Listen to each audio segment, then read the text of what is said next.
Kalau sudah ada Pak wacana dari kabupaten untuk membuka dunia pendidikan atau sekolah? Sepertinya belum dan persetujuan dari new normal kan baru sebatas berita, Ya. belum ada SK. Jadi ya memang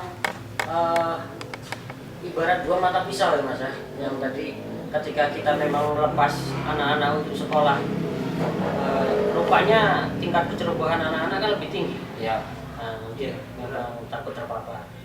Di sisi lain memang kalau masih diliburkan sekolah, ya itu kembali lagi tadi saya sampaikan, mungkin ya kesulitan bagi orang tua untuk mendidik anaknya masing-masing. Dan tadi ya bisa dikatakan nanti ya masa depan anak-anak kita bagaimana ya, mengalami loss generasi nanti kan, Ya, malas mereka sekolah kan. Tapi Pak, kita lihat itu anak libur sekolah cuman bermainnya terus.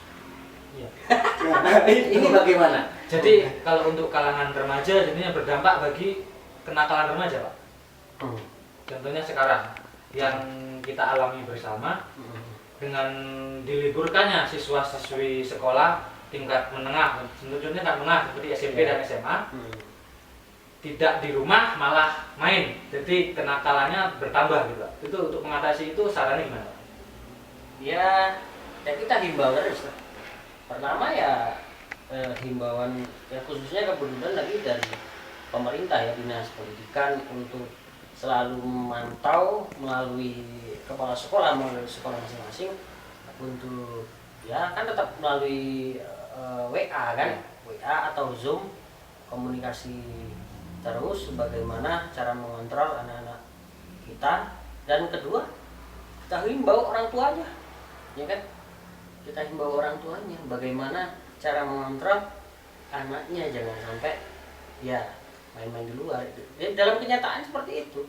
Berarti kalau masih banyak yang bermain di luar, itu yang bandel anaknya atau orang tuanya? Nah, ya susah. Kalau anakku masih kecil, jadi kita nggak bisa ngomong kan. Iya Pak, saya juga punya anak kan. Punya anak saya udah kelas 5 SD. Kebetulan laki-laki, nakal ya juga. Tapi untuk mencegah dia bermain dengan kawan-kawannya itu tinggal ketegasan kita lagi. Tega atau enggak kita sama anak kita sendiri. Istilahnya seperti itu kalau kita sebagai orang tua seperti itu. Tapi dalam hal ini banyak anak-anak itu kalau tidak dikasih seperti ini jadinya ngambek. Akhirnya orang tua dilema.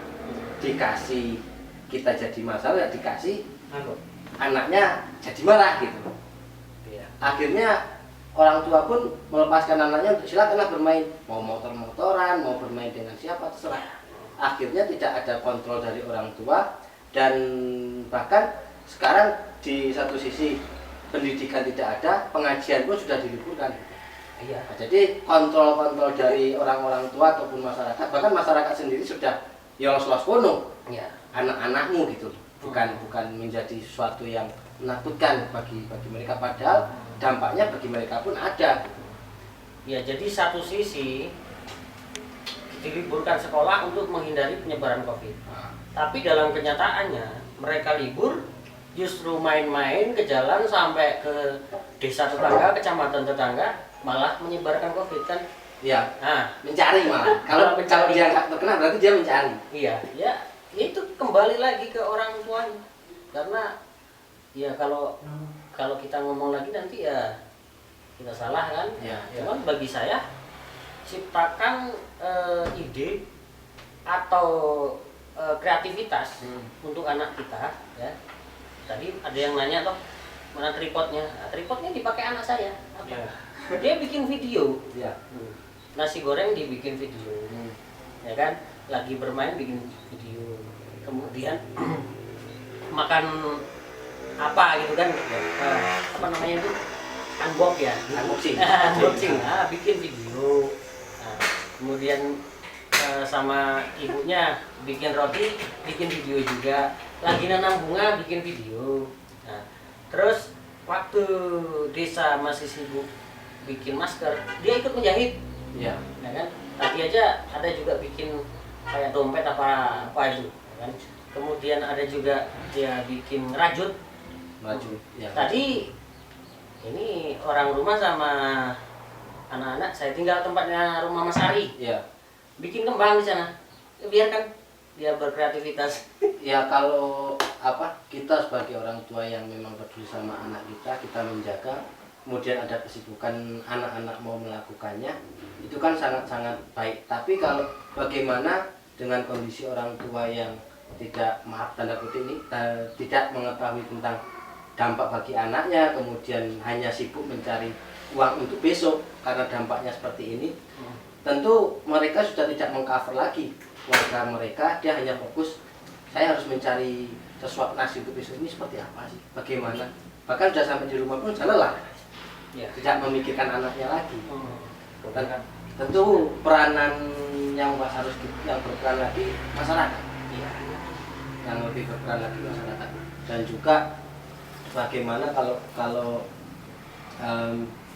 kita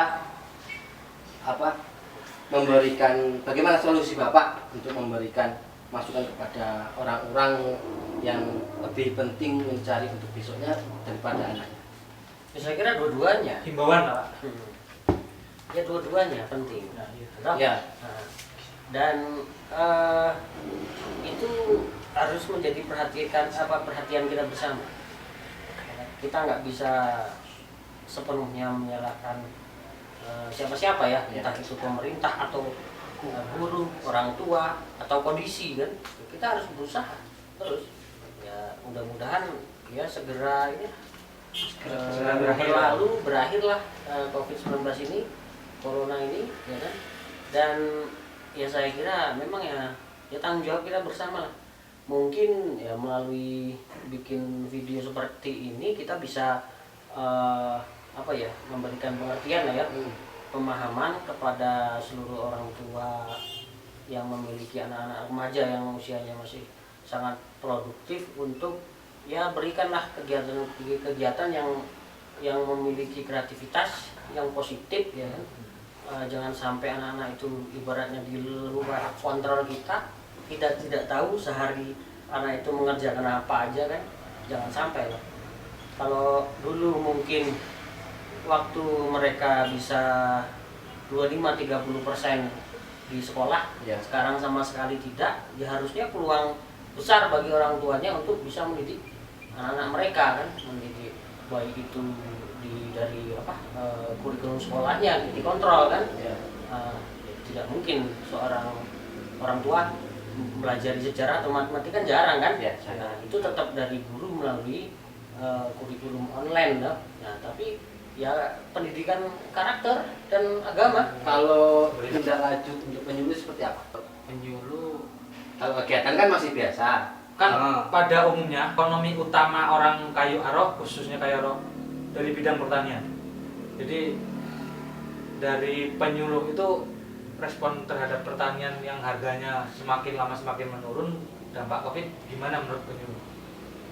Kalau isinya ya, kalau penyuluhnya kalau masalah di dunia budidayanya nggak ada masalah gitu. Petani tetap berjalan dengan baik, cuma yang menjadi masalah dari sektor bantuan ya Pak. Oh iya. Nah, jadi banyak bantuan yang harusnya untuk petani sekarang kepotong gitu. Harus berapa persen, hampir 80% itu untuk pengalian ke COVID. Jadi sangat kita sayangkan yang seharusnya di sini bisa mendapatkan bantuan dari pemerintah begitu banyak untuk benih-benih pertanian, sekarang untuk tahun ini bisa dikatakan ya hanya beberapa persen gitu. Jadi tapi ya petani tidak masalah juga, dia tetap berjalan, penanaman seperti biasa. Mungkin harapan petani ya harga cepat normal kembali dan tetap lancar, walaupun sekarang ada yang beberapa komoditi yang mahal, cuman hanya pengirimannya hanya sebatas itu, misalkan cuman Ke provinsi ke kita. provinsi atau adekan ke daerah luar provinsi bisa dengan agama, cuman tidak seperti biasanya. Kalau sehari bisa 8-10 kontainer, mungkin sekarang cuman 1 kontainer gitu, walaupun harganya tetap mahal itu. Jadi ya dampaknya seperti kalau untuk harapan kedepannya ya cepat berlalu gitu aja lah untuk petani harapannya kan. Berarti untuk saat ini walaupun kita masih dalam wacana new normal ataupun krisis sebagai pilot project, bahan baku yang boleh masuk cuma bahan pangan. Iya, sekarang ya. Untuk saat ini kan. Berarti masih Cuman ya kebijakan kan ada, bawa surat keterangan dari desa itu kan. Kalau misalnya mobil pribadi kan. ya. Berarti kalau alat-alat bangunan seperti apa yang tidak ada di daerah kita mau minta dari daerah lain Bisa. boleh. Kalau barang boleh. Dan tadi dampak bagi petani yang kelompok ya, itu karena memang seluruh dana APBD kita itu dana dari pusat, dana DAU itu dipotong mungkin hampir 150 miliar. Iya, dipotong memang dari pusat, Mas. DAU itu dipotong 150 miliar, kemudian berdampak di setiap OPD, di setiap dinas itu kayaknya bisa dikatakan hampir 80% ada 50-an ya, 50%. Itu termasuk berdampak di pertanian. Ada bantuan bibit bawang ya yang tidak ada ya. yang Itu sifatnya dari pusat Dari kementerian ya. Iya. kementerian. Mungkin dana fisik pun untuk pembangunan di daerah kita bisa dikatakan untuk 70% hilang.